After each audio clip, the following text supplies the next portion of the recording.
Hi everyone, it's Ali and thank you so much for joining me on my YouTube channel.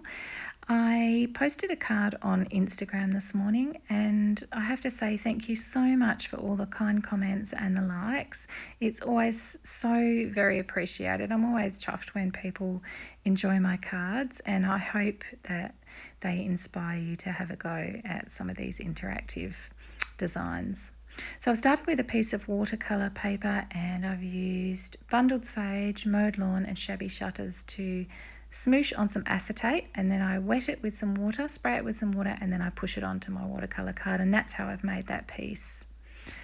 Now I'm going to use the tropical foliage dies from Hello Bluebird, and I made two of these pieces and I pretty much cut leaves out of both of them.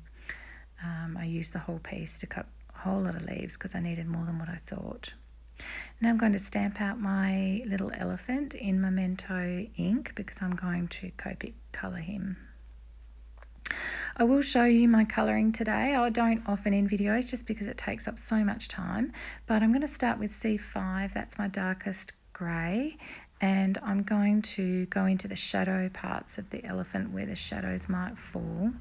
And then I go over with my next lightest colour, my C3, and I go over the top of my original dark colour and then pull it in a little bit more into the middle of my image. This is pretty much how I colour all of my images now, and I usually use little flicking strokes or little circles depending on how much I need to blend the colour.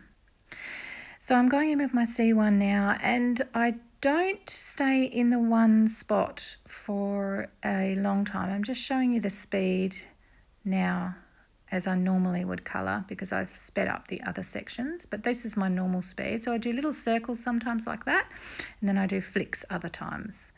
So I use a combination of both of them. Then I go back with my darkest colour again just to deepen those shadow areas a little bit more, and I go to my next lightest colour again, my C3, and then I'll go back to my C1 to blend them all in. So that's my colouring technique. Oh, and the other thing that I do is often I add little speckles or little dots at the end just to give a little bit more texture and a little bit more depth to the image. I just like doing it. I'm not really sure why I like doing it, but I have been doing that quite a bit lately with my colouring. So I'm just adding a little bit of pink to his ears, and this is my little dotting or stippling technique. So I go in with my darkest colour, which is my C5 in this case, into those really dark shadow areas of the image. And then I go over with my C3 in this case, my next lightest colour, and just sort of merge that in a bit. Now for his cheeks.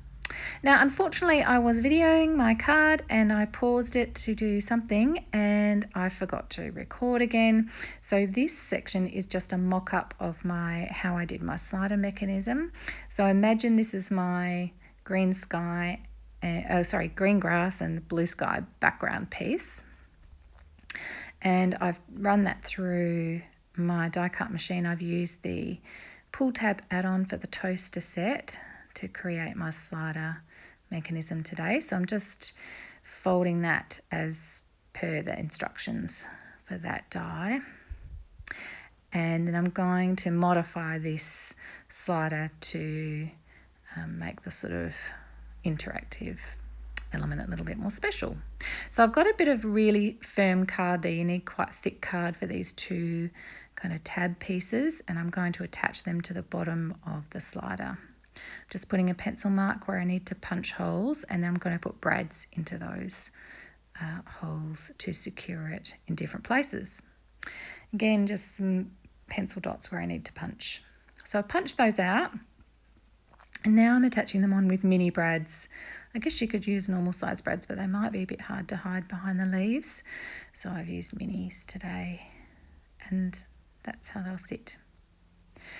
Now I'm going to poke that all through the sort of sky and grass piece. have to use your imagination here.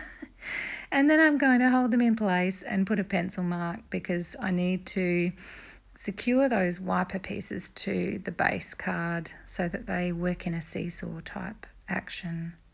So I'm just going to pop a little mini brad each side of there. Now my punch wouldn't fit on that background piece, so I'll just use my scalpel to start the holes off. And then you pull up and down like so, and they move in that action. Now I've stuck my mock-up elephant on the pull tab slider, and then what you need to do is then attach your leaves to those wiper pieces. So I've used some 3D foam just to pop them up so they move fairly freely. And again, mock-up leaves, and I'm going to press those on to the 3D foam so that they're covering the elephant. Once you've got your leaves in the right place, then you can cut those extra lengths of the tabs off so they don't hang out, obviously.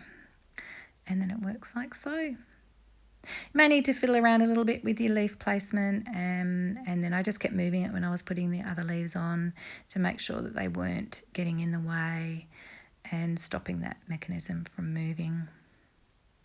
So that is the card and how it works. I hope you enjoyed the video. Thank you so much again for all the kindness, and I hope to see you again next time.